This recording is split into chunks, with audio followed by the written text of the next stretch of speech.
So with any injury, you're typically going to have issues afterwards with where you are in space. So what that means is, say if I put my hand here, if I close my eyes, I know my hand is over there. But after an injury, sometimes that awareness is slightly off. Maybe I think my hand's here, but it's maybe a little bit over here. So we've got different exercises which try to retrain that. And for sort of ankle or hip injuries or knee injuries, we do a lot of standing on one leg. And we want to build some endurance there so that you can last. But we also need to challenge it. So if we look at a person from behind,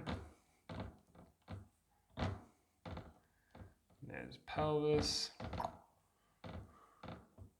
bit of a bow leg, but we're going to give you a weight so that more weight comes onto this right side.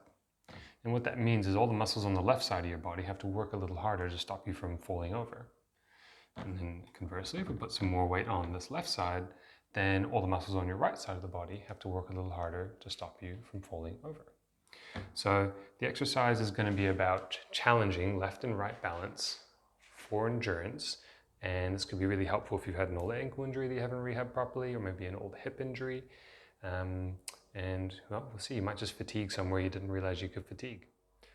So you need a weight, and it doesn't have to necessarily be, a weight that's designed to be as a weight. It could be a backpack with some books in it. It could just be like a heavy handbag. Anything you get your hands on that just gives you a little bit extra weight that you have to hold. Doesn't matter if it's easy to hold or not easy to hold, that's just going to add different challenges. But the goal is that whatever leg you stand on, you're going to try and be here for 60 seconds. And you're going to do things to challenge that.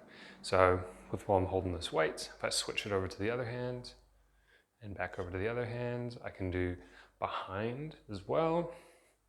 And you're looking to try and challenge your balance. Try and keep the eyes forward, try to keep breathing, try not to stiffen up too much. If you get all over the place like this, that's okay.